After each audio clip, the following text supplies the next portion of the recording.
to our podcast, Fuck the Diet Cycle, with myself, Lauren Knight, and Abby Lodge. This is for you if you want to cut through the diet industry bullshit and finally end that cycle. Grab yourself a cuppa, get comfy, and let's dive straight in, shall we?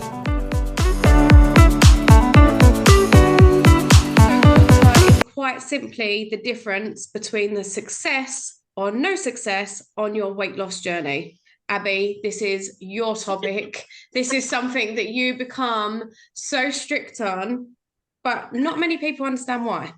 No. And I, coming from a place before I started my weight loss journey, no word of a lie, I did not drink any damn water. I mean, nothing. Apart from what obviously you'd get in food, but that's minimal. I would religiously drink 3 litres of full fat cherry Coke every single bloody day and then wonder why I was pre-diabetic and felt like shit all the time. And one of my scariest challenges when I started my weight loss journey was, oh shit, I need to swap that out and I need to be drinking some water. That ain't going to happen. And, it took some time. It wasn't easy. There were periods because let's face it, when you're having that much full fat sugary drink, you are actually going to withdraw from it, a bit like you're withdrawing from crack. And it did really, really screw me over. But water is honestly the secret ingredient that you need to be able to sustain weight loss long term, not just during the weight loss phase. I'm talking maintenance as well. And we're not just saying drink water because it's boring and, it's got no calories. It actually is good for your body. So it's going to help with your hydration. It's going to help with water retention because at the moment in the UK, we are going for sunnier weather now. I'm manifesting that right now. With the sunnier weather comes heat. When the weather is heat, if you go on holiday or whatever, your body naturally holds on to water, but by giving it more water, you're able to flush out your body. It also helps your body to regulate things and keep things moving, because if you are coming onto a weight loss journey and you have had a pretty rubbish diet previous, trying to then change your nutrition and things like that is going to stall your going for a poo, basically. Putting it nicely. So it's going to help that as well. And it's also, it is such a massive tool in dealing with actual cravings and hunger, because I know you're going to be like, oh yeah, you see it everywhere, and yeah, you do, but 9 times out of 10 when you think you are hungry, you're actually dehydrated. And getting to learn the difference between the two is absolutely, it is the difference between if you're going to succeed or if you're not. So if you are not drinking any water, this is my sign to you to go and drink some bloody water now, get it down your neck. But we say on average to drink 3 litres a day, but if you are coming from somebody who's never drunk any water, don't try and then flood yourself by 3 litres straight from the out. Start to build it up and develop those healthier habits. And it might be switching out a couple of your other drinks for water, so then it becomes a natural habit. And now for me, coming from someone who never drank any water, 2 years into maintenance, I still drink 3 litres of water every single day without fail.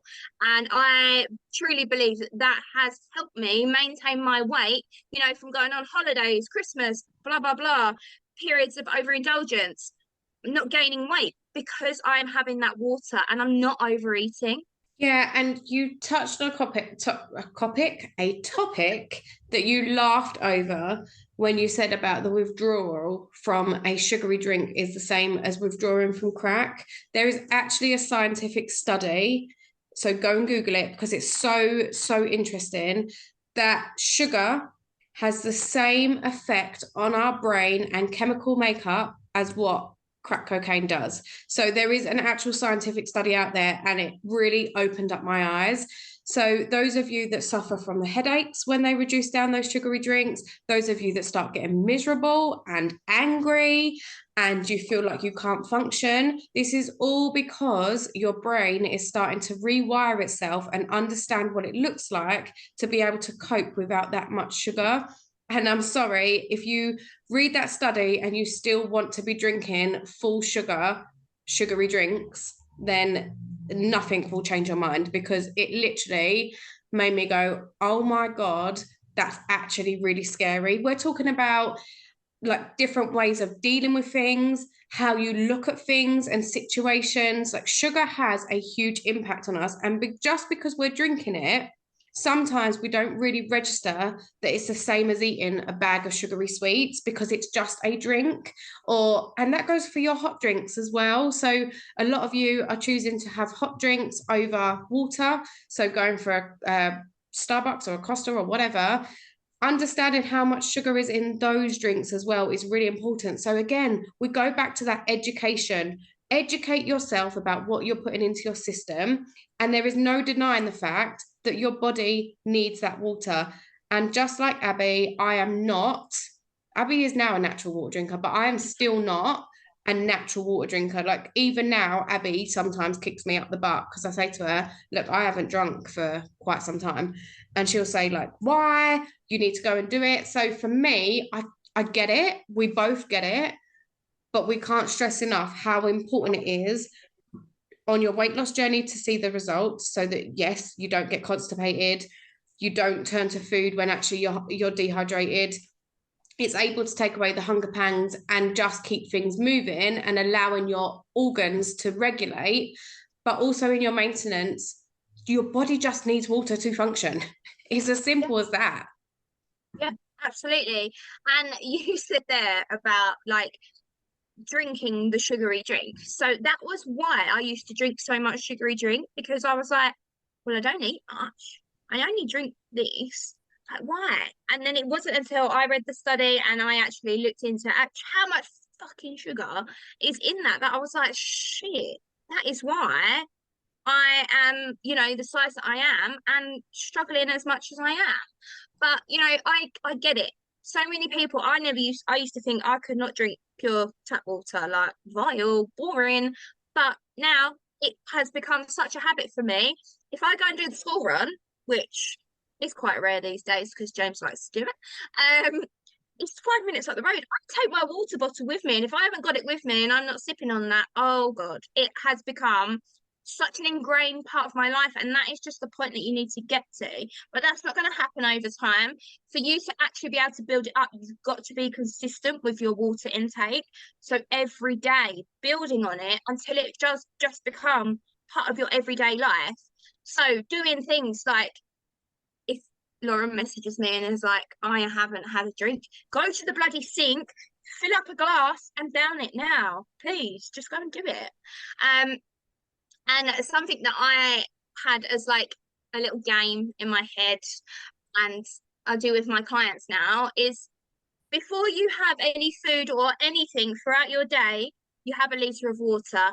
Then you have your meal, whatever that is, and then between your next meal, have another liter, and then so on throughout the day. So then naturally you are hitting those 3 liters. And what you're going to find is when you are then having those meals at those times that you're having whatever, you are not going to be craving things in between. You are going to be eating less because you're actually hydrated, and you're not going to be feeling sluggish and tired. Because I know if I haven't had like as much water as I normally do, I feel really tired, and I'm like, why? And it's like, because your body's basically hungover. It's the same thing. Like, you are so dehydrated, your body is crying out, and naturally you're just going to go for food, because that's just what we have been conditioned into, is you need to go for food over the water. Yeah. So for me, and this is going to sound really silly, but it makes a difference and it's something that you need to explore. Having something that you enjoy drinking from.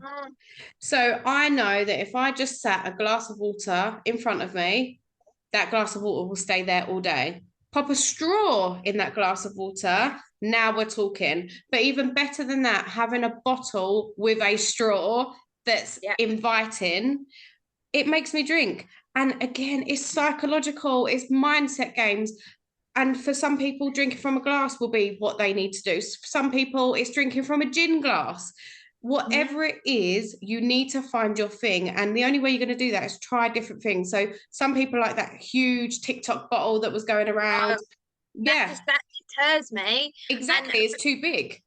Coming from somebody who does without fail drink between 3 and 4 litres. I thought getting that, oh, that'd be better because I'm not constantly going to the sink to fill it up. No, I drank far less because it was so overwhelming for me, thinking, Jesus Christ. Yeah. So now I just have, this is a litre that I'm currently sipping on. If you could see me, I have done a litre through this podcast. But that is what helps me is this is a litre. If I have anything bigger, I can't drink it because it overwhelms you. Yeah, exactly. So knowing that about yourself and being able to explore that and not just going, oh, well, it's too big for me, I can't drink it. No, you've gone and found yourself a litre bottle and you've not given up. Whereas I think a lot of people just try one method and then they're like, well, I can't get it in. So it's important to try different methods. We know that the weather's not always great. We know that. But guess what? Your body doesn't know that. Your body still needs just as much water in the cold weather, and then obviously it needs more in the summer, but that's just because you're sweating out.